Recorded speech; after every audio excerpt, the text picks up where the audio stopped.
కేటీఆర్, అందుకే నేను మొదట్లో చెప్పాను, కేటీఆర్ మాటలు అధికారం కోల్పోయి అసహనంతో మాట్లాడుతున్నారు. నేను మీ ద్వారా కేటీఆర్ గారికి వయసులో మాకన్నా చిన్నాను, రాజకీయాల్లో ఉన్నప్పుడు వాస్తవాలు మాట్లాడాలి, లేదంటే కొద్దిగా వాస్తవానికి దూరంగా ఉన్న విషయాలను మాట్లాడాలి. లేనిపోని మాటలు మాట్లాడి పబ్లిక్ అటెన్షన్ డైవర్ట్ చేసే ప్రయత్నమే చేస్తూ ఉన్నారు. అది తప్పు. రాష్ట్ర ప్రజలందరికీ తెలుసు గత 10 ఏళ్ళలో ఏం జరిగింది అనేది. మీలాంటి మేధావులకి అందరికన్నా ఎక్కువ తెలుసు ఏం జరిగింది ఈ రాష్ట్రంలో అని. ఎందుకు అధికార మార్పిడి జరిగిందో కూడా ప్రజలకు తెలుసు. ఇంకా వాళ్ళు మాట్లాడే మాటలకి మనం పట్టించుకోవాల్సిన అవసరం లేదు. డెఫినెట్గా ఇప్పుడు మొదటి ప్రశ్న ధరణిలో ప్రతి బీదవాడు కలెక్టర్ల చుట్టూ ఎమ్మెల్యేల చుట్టూ తిరిగి చెప్పులు అరిగే పరిస్థితి. ఇలా దాదాపు ఎన్ని అంశాలు చేర్చాం? 16-17 కొత్త అంశాలు చేర్చి వెసులుబాటు కలగజేసినాం. ఇవాళ దాన్ని సరళీకృతం చేసినాం. ధరణిలో స్వయంగా నా భూములు, నా ఊర్లో నా భూములే మాయమైనటువంటి పరిస్థితి రాహత్ నగర్ నాగరంలో. ఇవాళ చాలా వెసులుబాటు తీసుకొచ్చాం. ఇవాళ ప్రజలు స్వేచ్ఛగా, ఇప్పుడు కలెక్టరు ఎమ్మెల్యేల దారి కనిపల్లి ఇవాళ ఎంఆర్ఓతో అవుతా ఉన్నాయి. సరళీకృతం అయింది, ధరణి సమూలంగా మారింది. అది మొదటిది. రెండవది, మీరు అడిగింది, ఈ రాష్ట్రంలో మేము అధికారంలో వచ్చినాడికి 800 లక్షల కోట్ల అప్పు. ఆర్థిక వెసులుబాటు అసలు లేని సమయంలో కూడా మేము ఇచ్చినటువంటి గ్యారంటీలు దాదాపుగా పూర్తి చేస్తూ ఉన్నాము. ఇంకా కొంత వెసులుబాటు రాగానే మిగతా కూడా పూర్తి చేసే ప్రయత్నం చేస్తాము. సోషల్ మీడియాలో ఇవాళ రాజకీయాల్లో ఉన్న వారందరం కూడా కొంత నైతిక విలువలు పాటించాలి.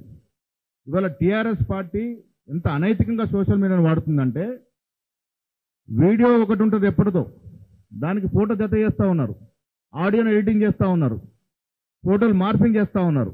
ఇంత దిగజారుతనం అవసరమా? ఏం లబ్ధి చేకూరుస్తుంది దీంట్లో? ఇప్పుడు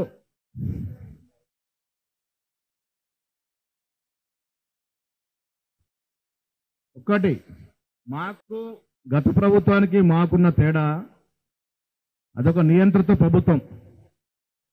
నియంత్రకి ప్రజాస్వామ్యవాదికి ఉన్న తేడా ఏంటంటే, ఇవాళ మీరు రోజు చూస్తా ఉన్నారు కేటీఆర్ నేను జైలుకు పోతాను ఎందుకంటా ఉన్నాడు ఆ మాట?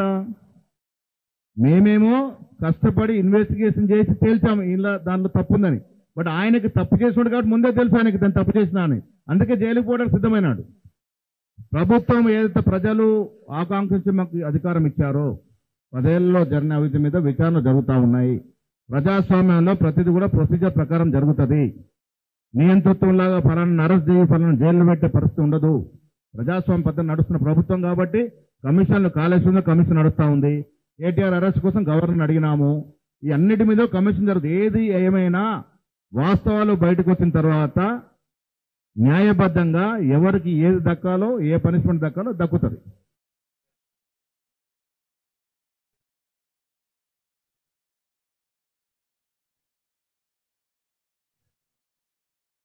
మేము అభివృద్ధి పరంగా హైదరాబాద్కు ధీటుగా నిర్మిస్తామనే మాట చెప్పడం జరిగింది.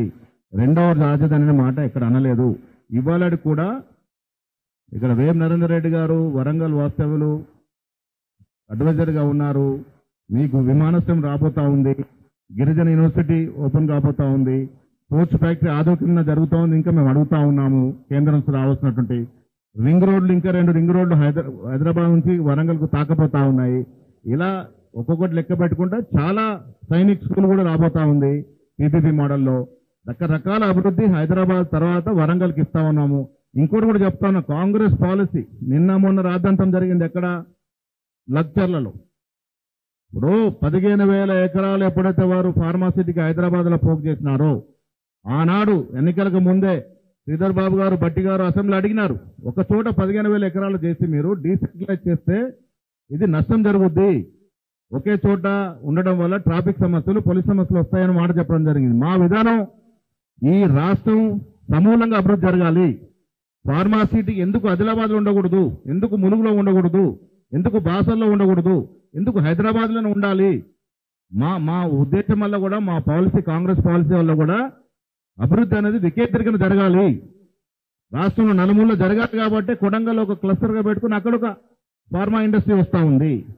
సో రకరకాలుగా అభివృద్ధి జరుగుతూ ఉంటే రేపు మాకు నూకలు చెల్లిపోతారు బాధతో అక్కస్తో రకరకాలుగా బద్నాం చేసే ప్రయత్నం చేస్తూ ఉన్నారు. కానీ తెలంగాణ ప్రజలు విఘ్నులు, వాస్తవాలు తెలుసుకునే సత్తా ధైర్యం ఉన్న ప్రజలు జరుగుతుంది ఏందో తెలుసుకుంటారు. నేను మళ్ళీ చెప్తా ఉన్నాను, ఈ రోజుకి సిద్ధము. 10 ఏళ్లలో జరిగిన అభివృద్ధి 9 నెలల అభివృద్ధికి చర్చకు సిద్ధమైన మాట చెప్తా ఉన్నాం అన్ని రంగాల్లో.